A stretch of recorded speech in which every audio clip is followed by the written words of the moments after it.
بەناوی خوای گەورە و میرەبان میسەران و بینەران لە هەر جێگاکان سڵاوتان لەبێت من ئیبراهیم زیادم پێ خۆشحاڵم جارێکی دیکەش لە پرۆگرامی مایکی پێیان بە خزمەتی ئێوەی عەزیز و خۆشەویست شاد دەبمەوە. خۆشەویستان، لە کوردەواریدا دەڵێ ئەو کەسەی کە عاقڵ و وشیار بێ لە کونێکدا ماردوو جار پێوە نادا، یان دەڵێن بەقەت بەڕێی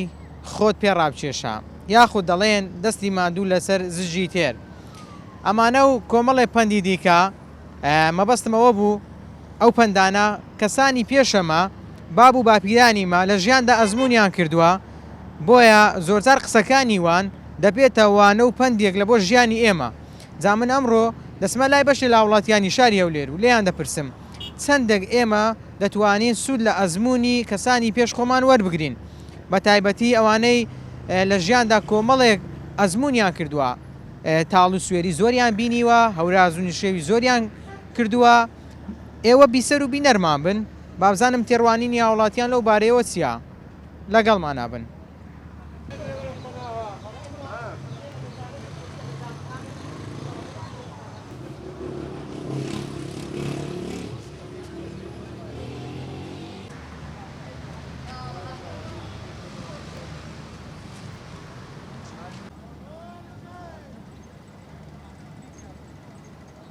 ما حاجی ئەمڕۆ باسی ئەزمون دەکەم لە ژیان. جەنابەت ئەزمونت هەیە لە ژیان بێگومان، چەندێک دەتوانین بۆ نمونە سوود لە ئەزمونەکان وەرگرین ئێمە بە تایبەتی گەنجەکان؟ بەخوای ئەمە دەبینی یانی دەبی ئینسان دائیمەن تەماشا بکە، ینی وەکو چۆن قوتابی لە قوتابخانە مامۆستا وانەی دەلێتەوە ئەوانیش گوێی لێ ڕادەگرن و دیسان سوودی لەبەر دەکەن ئەو شتانە و استیفادەی لێ دەکەن، ئەوانیش بە دەوری خۆیان دەتوانن لە بۆ نەوەکانی تر بلێنەوە. ئێوە پێشتر چۆن گوێتان دەگیرد لە قسەی لە خۆتان گەورەتر چەندێکی استیفادەتان لێ دەکرد؟ بەخوای پێشتری هەبوو دەبین دیوەخان هەبوو، ئینسان دەچووی ئەوانە ئەشکالە بوو، هەموو شکلە بوو، هەبوو گۆرانیان دەگۆت، هەبوو مەتەلوشتیان دەگۆت، هەر یەکە بە شکلێک. ئەوجێ ئینسان هەر کەسەک و لە بواری خۆی هەبوو مامۆستا بوو مەثەلاً ئامۆژگاری دەکرد لە لایانی دینی خۆی ئەو دنیای چییە بەخۆی خوای گەورە دەلێ وما خەلەقت الجن والإنس إلا ليعبدون. بەڕاستی ئینسان هەرچەند تێبگۆشی لە بۆ ئەوەی کە ئینسان بتوانی شتێکی بەدەست بینی الدنيا مزرعة الآخرة. ئێستا ئەمە دەبی بچێنین لە بۆ دوا ڕۆژ، هەرچەند ئەگە گەنجە گەویدیە دەبی ئینسان پابەند بی بە دینەکەی خۆی زیاتر لە بوارەکانی تر. ئێستا ئەگەر گەنجێک بێت جێ لە توو ڕابگری برێ مام حاجی بێتە لە برێ ئامۆژگاریەکم کە لە ژیاندا چەند شتێکی نەکەم ئەتووسی پێ دەرێ، ینی بەخوای دەڵێم کاکە زانسی ئەو دنیاە بەخۆی کاتیە وە بەخۆی ئەو دنیاە هەرچەند بژی 100 سال هەبوو 1000 سال ژیاوە هەر مردنە، هەر دەبی بە ئینسان بەجێ بێری، کەواتە ئینسان دەبی هەتا پێی بکرێ لایەنی دینی خۆی بگریت. ئەمە بە خۆمان ئەو ڕێبازەمە گرتیە، قەدیم و زەمان لایەنی دینیمان زیاتر گرتیە. ئەو ئەمەش دائیمەن ئامۆژگار دەڵێن کاکە وریای نوێژەکانت بە، وریای زمانت بە، فەسادی مەکە، شتی مەکە. ئامۆژگاریمان ئەوەیە کە ئینسان دەبی هەموو وەکو برا بژیت. إنما المؤمنون إخوة، يعني لا فضل لعربي على عجم إلا بتقوى. هیچ خوا فەرقی نەخستێ بینی عەرەب و عەجەم ئیلا ئەو ئینسانەی کەوا زیاتر ملکەتی فەرمانەکانی خوای بیت. سڵاوی خوا لێ. سڵاوی خوا لە جەنابەت. ئەمڕۆ باسی وەرگرتنی ئەزمون دەکەین لە کەسانی بەتەمەن. بابزانم جەنابەت هیچ ئەزمونێک فێربوو لە کەسانی بەتەمەن؟ وڵی فێر نەبووینە فێربووینە بە زەمان عادەتێکمانەیە کورد بەعام ئەمە شتەکان بەس تەقلید دەکەینەوە وەرناگرین. مثلەن ئەوی شتی باش نا شتی خراپ لۆ نمونە سەر تەمەشاکە ینی لە زرک و بەرگت دەوێ، لە هەتا ڕەفتارت دەوێ، لە ئەشیای ناوماڵت دەوێ، لە زۆر بەی شتەکە ئێسامە لۆ نمونە پێشترێ گەر عایلەکە بواە بامو عایلەیەک کەنتۆری هەبوو، ئەو کەنتۆرە هەم زرچی لە ناودادەندرا هەم ئەو نینەی لە ناودادەنرا کە هەر دەگرێت. ئێستاکە لۆ نمونە تەمەشا دەکەی کابرا بەس تاخم برێن ئەو جێی متبەخی بای 56 وەرەقەیە کەنتۆر نازام دەستور سلێمانی نازام دەستور چێندەر هەمووی ئەمە ئەزمون وەرناگرین، ئەزمون لە پێش خۆما وەرناگرین، خۆتمان لە پێش خۆما وەرناگرین. نەخێر ئێستاەک لەوانە بە خۆم وەرناگرم، سادەبینم سوور دەزانام شتەکە غەڵەتە دەشیکەم. باشە لەبەرچی بابزانم لۆ دەزانی ئەوە غەڵەتە و دەشیکەی؟ وڵا برێم لە بەرچی نازانم ئایا ژینگەکەەوەیە سەلەن زۆربەی کاتە زارە دەرێ نیسان کە پێشە خۆی ئەزمموی وەگری زۆر باشەوە بەس وەرناگرینەمە ئەو کارەکەی باوەڕکە دیار نییە هەتا و دەخێش کەس نازانی پێت دەرێمەوە دەزانمەوە غەڵەتە دەشکەی باشم پندە کوردی لێ بپرسم قسەی ینی ئەو زۆر دووبارە دەبیتەوە دەڵێن جیا لەسەر پنجی خۆی دەڕێ دەزانی مانایەکەی چیە؟ بەڵێ دەرێ جیا لەسەر پنجی خۆی دەڕێ بەس حینە لەسەرەوەی مەسەلەش کە شەیە لە ڕێک بێتوانێ ئەو مەسیانی باشەوەیان دەرێ لە وەلیان پاسق لە پاسقان وەلی یعنی عینە بەزان پێچوان ئەمن دەرێم جا لەسەر پنجی خۆ دەرێ بەس کاتێک ژینگەکەی ڕەخسابی دەڕوێ جا هەیە لەسەر کاشی بڕوێ نانا بەزدی هەیە دەڕوێ کە جا لەسەر پنجی خۆی دەڕوێ شەرتە ئەوەیە کە تربێت و ئەوەی کە برێن شتی لێ وەردەگری پریزەکی باش بی چونکە کوردایش لە هەمان کاتدا دەڵێ خوی شیری هەتا پیری ئەگەر منداڵ لە گسکەیەوە فێرە پەروەردەیەکی باش بکرێت دەرێت لە گەورەیش لەسەر هەمان لێ ڕاهاتی و بەردەوام دەبیت والله من وتەکانی پێ قەدیمە دەکات هەمووی وەچی برێن حەقوێ نەخشکرد لە سەبەر بنووسێتەوە ئەمن دەرێم ئەو قسەت دێکی ڕاستە خوی ژیری هەتا پیری ڕاستە ستا هەلۆ نمونە لەسەوەی شتەکرد بە بیرەمینیان براکم هەیە تەمەەن لە من گەورەتە تەقریبا هەردووکمان تەزاوزمان کردێن و عادش ناوش قسمەت نەبووە بینین بۆ ئاخیرێ پێرە نێرگەلە بووە نێرگەلە کێشە تەبعا لەس بێر بووە خۆ نبینیەوە پێشەوەی خراپە من داریش نییە عمری سیۆ سارە سیۆ سار ئێستاکەەوە وڵاتێکی بەڕێوە دەبە وزارەی دەپرسیم کاکە تۆ خەیت نیە وەستا مندامە لە منداریەوە جغارە کێشم و شتەکەی من تاسەکە بەس ئەتو بۆ ئاخرینەوە پێر بووی پێربوونەکیش بۆنەوە عینە عنی برێن احتیادی بی باوەڕ کەس بێنانەستی لۆ غارە پێشەوەی غارداتنەوەما لۆ ناخواردنی ئاوەکەی خێرا خۆی دەگۆڕی خارە بڕۆ بازاڕی لەگەڵ ڕێزمان بەڵام ئەها لەوانەی کە لە تەمەنی بەڵام هێشتاەوە گەنجە وەکو تۆ دەڵی 38 ساڵ بەڵام کەسە کە تەمەنی هەبی بۆ نمونە تەمەنێکی زۆری بڕی بدەناوە پیری ئاخیر شەڕە پیری ئاخیر خێرمانەیە و پیری ئاخیر شەڕشمانەیە ینی کوردەواری بۆ هەموو بابەتێک قسەیەکی هەبووە قسەیەکی نەستەقی کردووە وڵی لەگەڵ ڕێزم قسەی دەکەم پیرەکان تازی سەرمانە ئەنە و جیلەیمانە مەسەرەن لە 50 هەتا عفتا و پێنجیش تەمەەن هەموو جارەوە دەرم دەرمەگەرە و جیلە نەمینێن وەستی کوردستان زۆر بە خراپی دەگۆڕدرێ بەس بەڕاستی ئەوانش بێت تەعاملن بەڕاستی ینی سۆنون لە مارە خۆم ڕدەست پێ دەکەم سەبریان نییە ئەوجا من هیوانە گلەیشان لە ناکەم ئەوش کە نەشیان بیتنی ئێستان نییە هی پێشی نام و فەقەندیان ناخۆشی دیتە هەندیان وەسی خراپ دیتەوە بەسی ئەفسی ساری وا پیر بووین هەموو ئەوەندە بکردەکەیەوە ڕۆرەستی بڕیا سوێنێ ڕستی شتەشکە ڕووداست دووس بێرە شتەشکە یعنی بەتەمای خۆت لە مارە نووسی بەتەمای خۆتنی بابزانم چەندێک سوودت لە ئەزمموی کەسانی پێش خۆت وەرگرتووە وەڵا زۆر هەندی برێ زۆرم وەرگرتیە یەک لەو ئیسفادانەی کە باڵم یەک لەو سوودانەی کە وەرگرتیە لە کەسانی پێشە خۆت چی بووە والله نمونە زۆرە یعنی کابرا هەیە لە تو گەورەترە ینی نسحەتتە کە تەبیە بە گوێ بکەیت چونکە و شارەزاترە لە تۆ یعنی کە من نمونە ستا من مندارم هەیە من شارەزاترم لە مندارەکانم یعنی نسحەتیانەکەم تشتی باشە چی خراپە چی ئەوە احتیمالە نازانی وایە گەنجیشە نازانی یعنی کابرا لە تو کچکەترە لە بەتەمان احتیمالە ڕۆژێکی لە تو گەورەتر بیتن لە تو زیاتر ساڵە چێ دەزانیتن کەسێک ڕۆژێک لە تو گەورەتر بوو ساڵە چ حسێب کە لە تو گەورەترە یعنی نمونەی بەسە بینەوە لە تو زیاتر شارەزاترە ڕۆژەکێ چونکە ڕۆژەی ئەگەڕێ ئەو کابرا احتیمال لە تو شارەزاتر بێ ئێستا تو یەک لە سوودانم پێ بڵێ بۆ نمونەها ئێستا جەنابیشی تەکسی دەکەیت پێشوی ئیشی تەکسی بکەی ڕاوێژت بە کەس نەکرد ئایا من ئەوی شەی بکەم ئیسیفادەی چیە لە چێن دەربیکەم چەندە قازانز دەکەم زەرەری چیە من بخۆم لە باغم گوتم شی مەثەلەن ئێستا بارانە لە باتی لە مارێ دانیشم سیارەم هەبوو گوتم هە سیارەیە ئەکەمە تەکسیەکە یعنی استیفادەکەی لۆ من باشترە لە خەسووسیەکەی لە باتی لە مارێ دانیشم لۆ خۆم دێم کەسابەتە کاکەم باشتر بوو ئەو مەڕای خۆم بۆ ڕایی زۆر باش پندێکی کوردیمان هەیە دەڵێ خوی شیری هەتا پیری ئەوە چی ینی بۆ پندەیەم لۆشی بکۆ چی دەڵێ ئەو بەندەی قەوی شانەزانینە لێ نەبووە ناوەڵای گوێم لێ نەبووە پندەشکەمان هەیە دەڵێ جیا لەسەر پنجی خۆی دەڕوێ ئەویش تە جێلێنەوە لەو بەندانە قم گوێڕاناگەم ئەمە بەسەکە چییە دەڵێ جیا لەسەر پنجی خۆی دەڕوێ زۆر جاران کەسە کە باشە چاکە ڕێک و پێکە إيوه. دەڵێن ئەو بابیشی هەر ئەوها بووە أردك درين يعني كري بابي بتي يعني بابك هباشا كركشي هباشا ئەیان دەڵێن کوڕی بابی خۆتی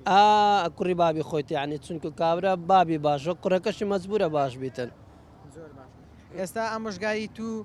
بۆ منداڵەکانت چێکە بۆ نمونە ڕیش سپی کردووە چیان پێ دەڵێ لەبارەی ژیان چ بکەن چ نەکەن والله من دار كانم تشوغوتا هندي بيانرم نصحتي أنا كم چیان پێ دەڵێ والله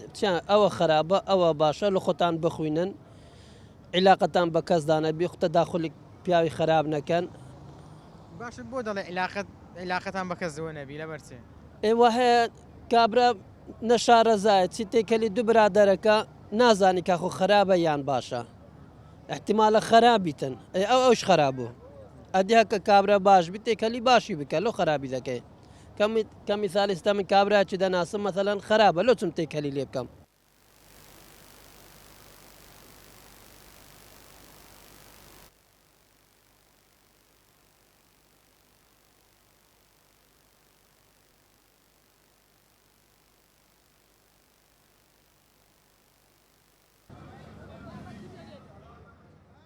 السلام عليكم عليكم السلام ورحمة الله وبركاته. باشی ماما برازي خۆمە فقط يا برازي. چەندێک پێویستە ئێمە سوود لە ئەزمموی کەسانی پێشخۆمان وەرگین ئەوانەی کە تەمەنەچیان لە ژیان بەڕێ کردیا سارد و گەرمی زۆریان دیتیا کۆمەڵک هەوراز و نشێویان بڕیا بەخوای یعنی ئەو قسە باشەکانیان لێوەگرنە خراپەکانیش نا یعنی لۆ نمونە برێم ئەوەی کە لۆ خوای بکەی ئەو باشە ئەجا یعنی پێدا بڕۆ ئەوەی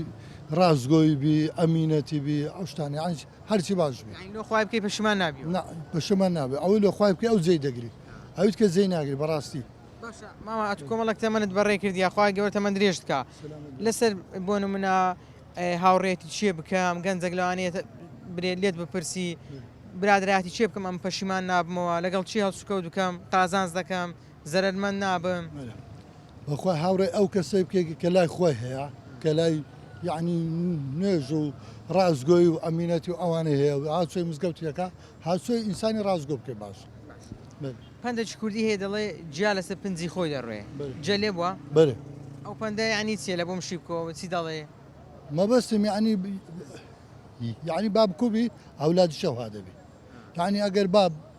ڕێگە ڕاستی نیشانی ئەو ئەولادی دابی ئەو ئەولادش وەچی بۆچی بابتەوە ئەدی پندەشکەشەیە دەرێ دەستی ماندوو لەسەر زژی تێرە ئەو مەبەستی چیانی مەبەستی ئەوەیە ینی ئیشی دەستی خۆت بکەی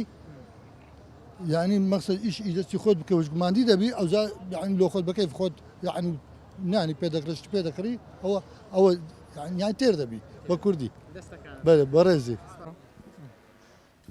السلام عليكم مادينا بين وزعتان احوالكم باشن ساكن خير بي الحمد لله دافتك يا ربي توري امروي برنامج مايش بيام لسر سود ورگرتن لازمونی ژیان بەتایبەتی ئەوانەی کە لە ژیاندا تۆزێک تەمەنیان هەیە و ئێمە چەندێک بتوانین و چۆن دەتوانین سوودیان لێ وەرگرین بەخێر بێن تەوەرەشی زۆر جوانتان هەژاردێ دەستان خۆش بی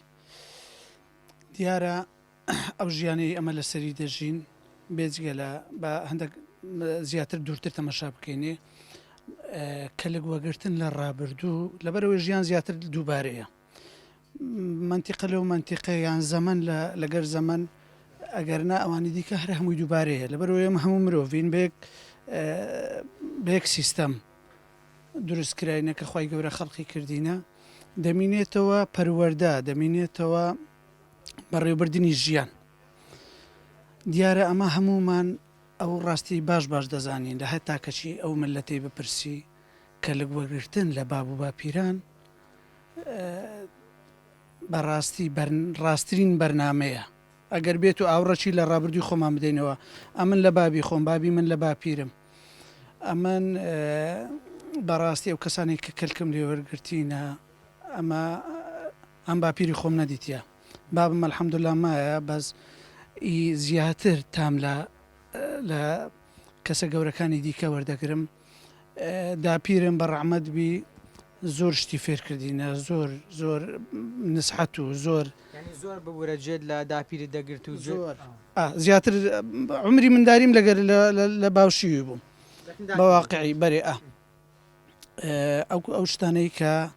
لە بیرمە کە باسی دەکرد لە مایندەجێڕاوە ها پەندی پێشینان کە باز لە نسحەت دەکا دەرێ کە باز دەکا دەرێ لە قەدەر بەڕی خۆت پێدڕا بچێشە مەبەستی لە ژیان لە هەر هەموو شتەچی مەسەلاً لە معاملە یان لە تەعاملکردن لەگەر شخصەچی قسەکردن تەسەڕوفات ئەوانە هەر هەمووی دەبی بە قەدەر خۆتبی بە قەدەر شخصیەتی خۆتبی بە قەدەر عمری خۆتبی بە قەدەر ئەو وەختەی بی کە تێیدای زۆر باش پندێکمان هەیە دەڵێ ئەگەر زمان سەلامەت بی سەریش سەلامەتە مەبەستی چیانی دیارە ئەوە ڕۆنا ئەنی کە زیان زمان سەلامەت بی زمان دەتانی خراپەی پێبری و باشەشی پێبری ئێدی اختیارەکە لە دەستە خۆتە چیانی هەردەبژێری ئەتو ئەگەر پندێکی دیکەشمان هەیە کابراکە زۆر چاک بێ زۆر باش بێ دەڵێن جیا لەسەر پنجی خۆی دەڕۆیان دەڵێ کوڕی بابی خۆیت بزەبت ئەوجە بێزگە لەوەش بەندشکەشی ئەم بالو بتەواو بکەم باز لە کوردەواری ئێستا لە منتیقی ماددا پیرم هەمزارێ بە ڕەحمەت بی باسی ئەوەی دەکرد بڕک بڕک کە تو شتێکی دەچینی پێ دەرێن بڕچی هەیە بڕچی گندۆرێ بڕچی تەرۆزی بڕچی هەر کە باسی بەرەبا بەچی دەکرا دەیانگۆ بڕچی مارێفرانی ئەگەر خوا نەخواستانی عاشق لە هەموو لایەکی لە کەچی ئەخلاقی هەبیان لە کەچی شخصیاتیان هەبیتن دەرێن مارێفران کەسی بڕچی تارە بڕکەکەیان ینی دەبی بەهاتوو کە تێبگەی دەبی لێ دوورکەویەوە لە مەسائلی معاملە لە مەسائلی خزمایەتی لە مەسائلی جیرانەتی لە هەموو شتێک دەبێت و احتیاتی خۆت وەگری عەزەری خۆت وەگری بە دەرەجەک لێ نێزیک نەبیەوە زەرەر لێ دەکەی کە کاتێکگەت و زۆر لێ نێزیک بیەوە بە نزمەک لە نزمەکان وچینە ببتە زەرەرێک لەبێت بابێ مەلای بەڕێزت بابزانم چەندێک ئەزمونت لە کەسانی پێشە خۆت وەرگرتیە بەخێر بێن سەرچاوان گەلە بەخێر بێن حتما ئینسان ئەگەر فکری بکات و ئەگەر یعنی فکرێکی دوور بکاتەوە بە تاکید باب و باپیرانمان لەسەر ژیانەکی ڕاست و دروست ڕۆیشتینە لە ڕووی ئاینەوە لە ڕووی کۆمەلگەوە لە ڕووی کۆمەلایەتیەوە لە ڕووی هەموو شتەچیوە بەڕاستی بابزانم ئەتوو لەگەڵ باوکت ماوە بەری لەگەڵ بابی خۆت ئەلحەمدوللا خۆی گەورتە من درێژی بکە لەگەڵ دەچێت دیوەخانان مەزلیسان لەگەڵی دابنیشی بەێ بە تاکید لە بۆ تازیان لە بۆ سەردانان هەتا گەورەکان ما بێن بەڕاستی گچکەکان دەتوانن بە ڕێگەدا بڕۆن بەس ئەگەر گەورەکان خوا نەخواستە بڕۆن و لە دەستمان بچن بە تاکید ئەو جێلی دادەنیشی ئەو جەگوندە شارە گەڕەکە هەر شتەکە ڕاستی کاول دەبی لە بەرەوەی کاول دەبیتن ئەتو ئەگەر بەجێ گەورەکانت کرد و لەگەر گەورەکان هەستای و دانیشتی و بەجێ گەورەکانت کرد و لەسەر ڕێزکەی گەورەکان ڕۆیشتی حتمما گەورە شەیە ینی نیاز و دری هەر لە خراپەیە بە زۆری سەتان 95 هەر لە باشی دەڕوا هۆڕێ ڕاست بە نەوەکان و نەوەکانیشان دەدەن بەرێ دادەنیشین لە دەوەخانەکان لە دیوەخان چەندێک ئیسفادەت لە قسەی کەسانی بەتەمەن کردیا جگە لە باوچ خۆت بوون لە مەجلیسان لە دیوەخانان کە گوێبیست بووی لە هەن قسەی پیرە پیاوێک بۆن بەسەرهاتە خۆی دەجێرتەوە ئەتو چەندێک ئیسفادە لەو شتانە کردیان بە تاکید ئەو قسانەی کە دەجێڕنەوە و کە ئەوان ئێستا دەکەن و کە پێشتر ئەوانیش لە خۆیان گیان لێ بۆ لە باب و باپیری خۆیان کەلومەیان دەجێڕنەوە بە تاکید ئیسیفادەمان زۆر لێ کردیا مەسەلەن یەک لەو قسانە مەسەلەن باپیرم هەمجارێ لە بوو بابم لە بوو ئەمەش باپیری خۆم دیتە دەیگوت کوڕم ئەگەر کوڕ ئەگەر مندار باش بوو هەماری مەدێ ئەگە خراپ بوو هەماری مەدێ لە بچە ئەگەر باش بوو هەرماری مەدێ ئەگە باش بوو بە خۆی ماری پیادەکە وەگە خراپیش بوو چەندی بدێ هەر دەیفەوتێنی و دەڕوە ئەجا قسانە هەموو ئینسان دەبی وەکو گوارە لە جێ بکاتن و سوودی لێوەرگری بە تاکید ڕۆ باسی ئەزمون دەکەین لە ژیان والله پێشتر دائما گەورەکان ئەمەیان سعات دەکردان گۆ چاوتان لە خراپە نەوە خراپە مەکەن ئیشی خراپ لە ئیشی خراپ دوورکەونەوە دائما لەگەعسانی باش بن تاعەتەکانی خوای بکەن کەسە پیرەکان پیان دەگوتی ئەرێوە ئەوانەی لەمە گەورەتر چەندێک زام دەچێت دیوەخانی ئەو کەسانێک ئەمە تەمەن دەچوین بەس ئەمە تەمەنم یاڵ سەر بکە بام عەمرێ خوای کردیە یان تەقریبان بەهێتیمی گەورە بوونی ئەمە ئەو کەسانێک کە بۆ نمونە کە تەمەنیان هەبوو ئەتوو خزمیت و کەسوکاریت و هەموو دانگۆت دەدان خزمەکان مامەکان دانگۆت چاوتان لە خراپە نەبی لە خراپە دوور بکەونەوە کابرای خراپ بوو لەگەری هەرمەسون دامەنیشن دائما لقى عساني باش هستن دائما لا إشي خراب دور بكونوا